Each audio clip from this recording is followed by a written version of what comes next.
The NBA has its first big trade of the season as the Atlanta Hawks have sent Cam Reddish to the New York Knicks. So in today's video, we're going to break down why this is a big mistake from the Atlanta Hawks and how it's actually a big mistake from the Raptors as well. Let's get into it.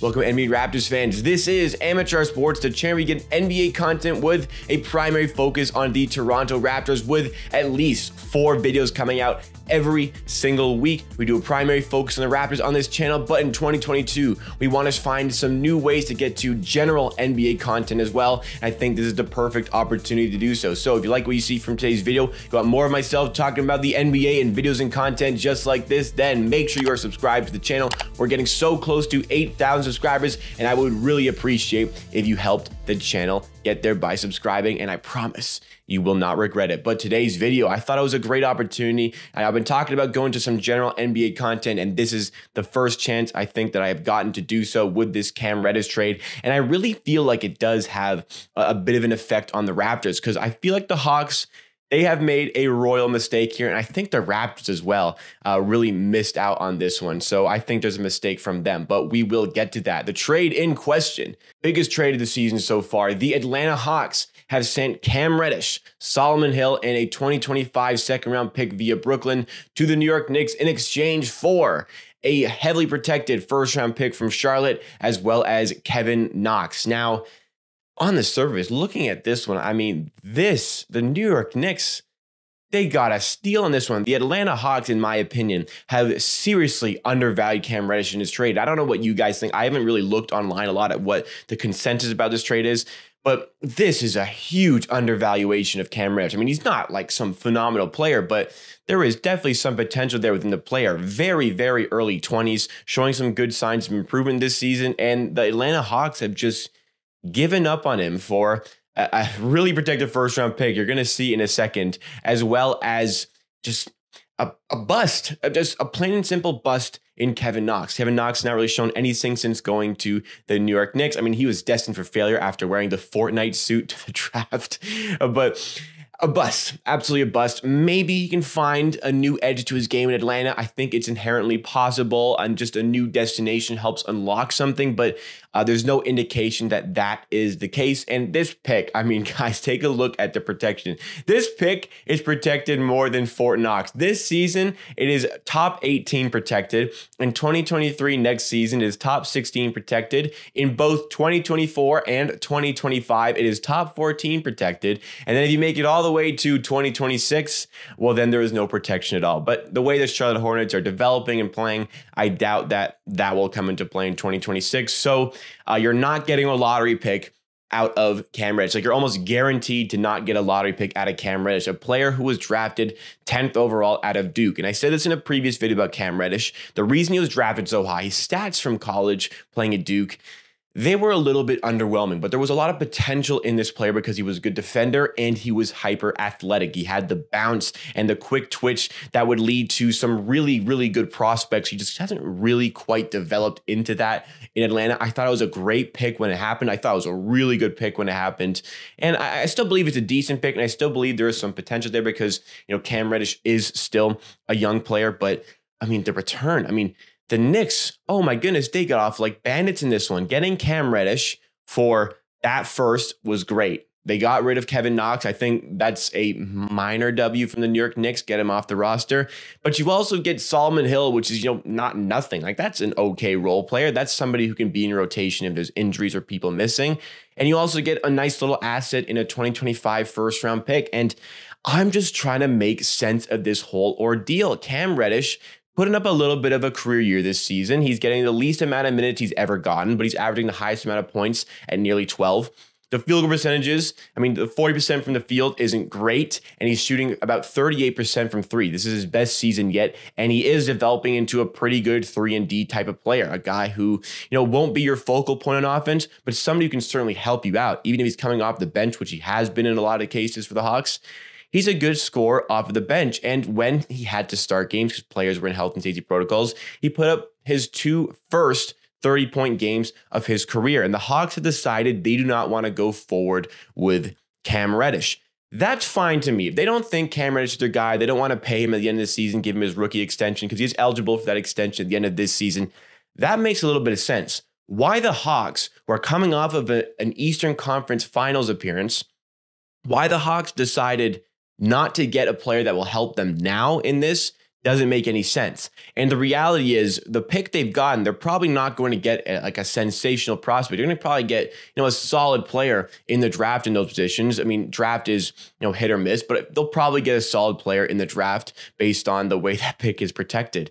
And that will come into play. I mean, maybe not even this season. I think it probably will, but it may not. There's a good chance that it doesn't come off the season. You get the pick for next season. So the Hawks don't help themselves out now. And I don't think they really help themselves out a ton in the future. I don't think this pick is going to be as good as what Cam Reddish will become in the NBA. I mean, obviously, we still don't really know what that pick is going to be. But at this point, I think whoever they select with that pick won't be as good as Cam Reddish is going to be in the NBA. And they gave away Solomon Hill and a second-round pick in order to make it happen. It seemed very rushed.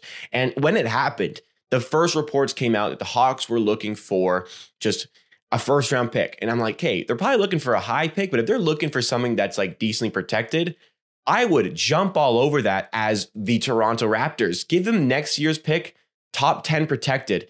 And I'm pretty happy with this trade. Cam Reddish is a guy who's going to help out our bench scoring immediately. And I think in the future, that's a nice 3-and-D player to have off of the bench. We don't have a lot of floor spacing and we don't have a lot of general scoring on the bench with the Raptors. So I think that would help us out definitely. And giving away next year's pick, I mean, that pick that the Hawks got might turn into a pick for next year anyway. So I think the Raptors really missed out on this one. I think it's a huge mistake from the Hawks to undervalue Cam Reddish. I think that trade is going to look bad this season because I think Cam Reddish in a better role is going to perform better for the Knicks.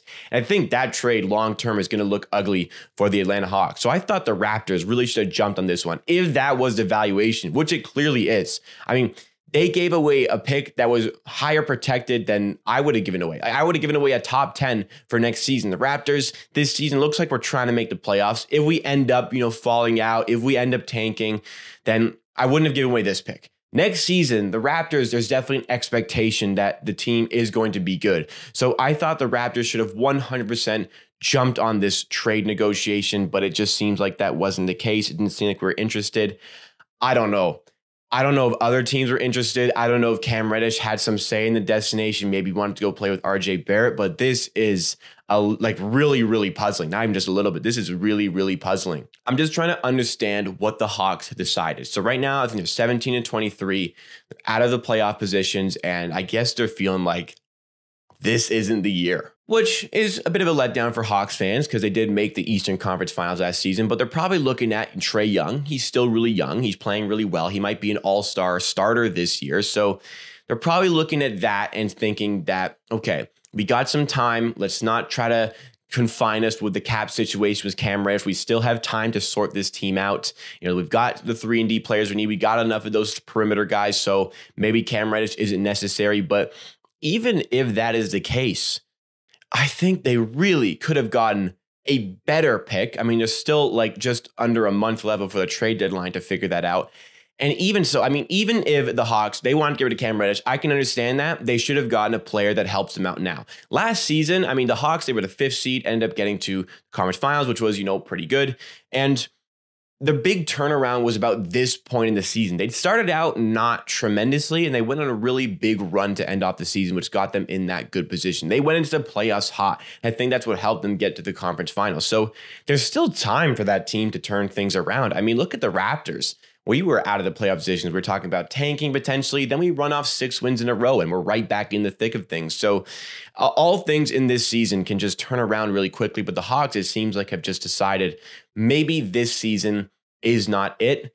Let's get some sort of return for Cam Reddish. I mean, even so, they could have given him his extension, then traded him after that. There was so many different ways they could have gone about this trade rather than rushing into this trade with that pick that's not even going to be a lottery pick, really, and a player who's just a complete bust in Kevin Knox, who's probably just a throw-in in the trade, who's not really going to have a role for the Atlanta Hawks.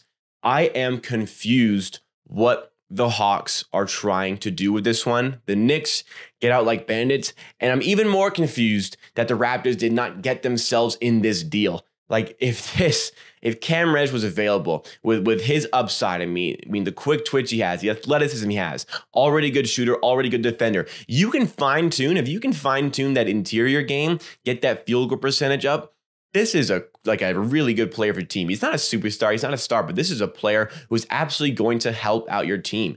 3-and-D players are necessary to teams who go far in the NBA. And having a scorer off the bench like Cam Reddish, the Raptors, I think, would have gotten a lot better right now and a lot better in the future. I think it's a missed opportunity, but maybe we have some other players we're looking at because I have heard the Raptors are supposed to be active at the trade deadline. We'll have to see. But overall, Hawks, questionable decision. Knicks, great piece of business to try to turn this season around. And I'm upset the Raptors didn't get involved in this. So what have you guys made of this trade? Do you agree with me? Did the Hawks get fleeced in this one? Are the Knicks really lucky to have this? And do you think the Raptors should have gone for Cam Reddish in a trade? I want to hear your thoughts and opinions in the comments down below, because that is it for me for today. Thanks so much for watching this video. Please give a like if you did enjoy. If you made it to the end of the video and you're still watching, well, that definitely deserves a like from you. Let's get to 150 likes on this video, and make sure you subscribe to the channel for more NBA videos 4 times a week at least. We usually do Raptors related stuff. I want to start doing some more general NBA stuff. So if you like the Raptors and you want to hear some more NBA stuff, then make sure you're subscribed, and I'll see you again next time for another video.